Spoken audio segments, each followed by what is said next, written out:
Okay, so you got some of your father's or grandfather's film, and you want to see what's on it, and perhaps digitize it.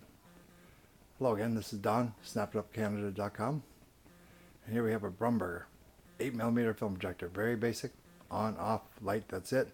No speed control, not very much of anything. A framer, yes, but not much else. Very basic projector. Sometimes you got to help it get going, like this time. Very simple to do. Okay, now I'll go for the lamp.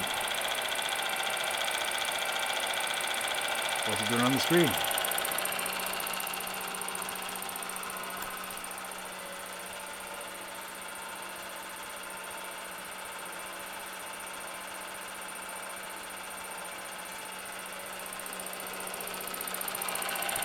As mentioned, very basic.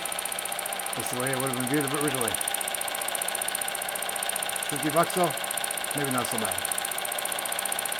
Don again, snapitupcanada.com. Thanks for looking.